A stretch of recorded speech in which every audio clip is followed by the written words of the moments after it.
তো বাড়িতে ঠাকুর নিয়ে এসেছে, স্থাপিত করতে হবে মন্দিরে। তো তার জন্য নতুন নতুন সব কিছু ঠাকুরের সামান নিয়ে আসলাম।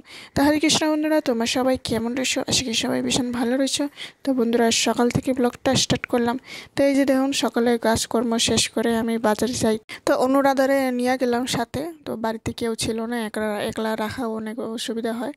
তারপর এই যে দেখুন, এসেছি বাজারে। টোটোনে খুব ভিড় ছিল আজকে। তা আজ শনিবার আর মঙ্গলবার দিনে ভিড় থাকে, ওই দিন মানে বাজার হাট হয়, এই জন্য একটু ভিড় বেশি থাকে। তারপর এই যে দেখুন, আরতি করা বাতি, তারপর এখানে স্ট্যান্ডওয়ালা প্রদীপ নিয়েছি, একটু বড় সাইজের প্রদীপ। প্রদীপটি মানে একটু বড় সাইজের লাগে, কারণ যদি প্রদীপটি একটু বড় হয় তখন মানে একটু আলোটা হয়। তারপর এই যে জলশঙ্খ রাখা স্ট্যান্ড, তারপর এখানে জল রাখা। অনেক সময় হাত ধোয়া হলে তখন হলে এই জলটি মানে লাগে তখন। তারপর থালা নিয়ে এসেছি, গিলাস নিয়ে এসেছি ভোগ দেওয়ার জন্য। তো সব কিছু নিয়ে আজ বাজার করে নিয়ে আসলাম। তো আরও অনেক সামান বাকি রয়েছে, আরও আনতে হবে। তো আজ টুকটাক করে নিয়ে আসলাম আজকে সামান।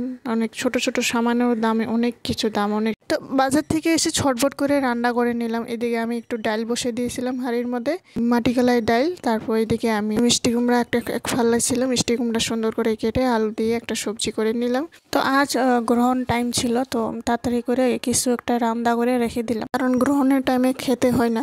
তাই এদিকে ছটফট করে যে সবজিটি হয়ে যায়। এদিকে মিষ্টি কুমড়ার সবজিটি হয়ে গেল, এদিকে আমি ডালটি সোমবার দিয়ে দিব। তো ডালটি এই যে সোমবার দিয়ে দিলাম, মাটি কলাই ডাল। সুন্দর করে একটু ঘি দিয়ে দিয়েছি, সুন্দর হয়ে গেছে। একটু তাড়াতাড়ি করে এই ডালটা সিদ্ধ হয়ে গেছে। কোনো সময় এই ডালগুলো সিদ্ধ হয় না, খুব অসুবিধা লাগে। তাই যে দেখুন, সব ভাত তো বসাই দিয়েছিলাম, এদিকে ভাতটি হয়ে যায়। তারপর এখানে গ্যাসগুলো পরিষ্কার করে নিই। তো বন্ধুরা, আজকের ব্লগটি কেমন লেগেছে একবার লাইক কমেন্ট শেয়ার সাবস্ক্রাইব করে জানাবেন। তো এই যে আজকের মেনু, এই যে এইটুকু বেশি কিছু করলাম না, অনেক সময় হয়ে গেছিলো।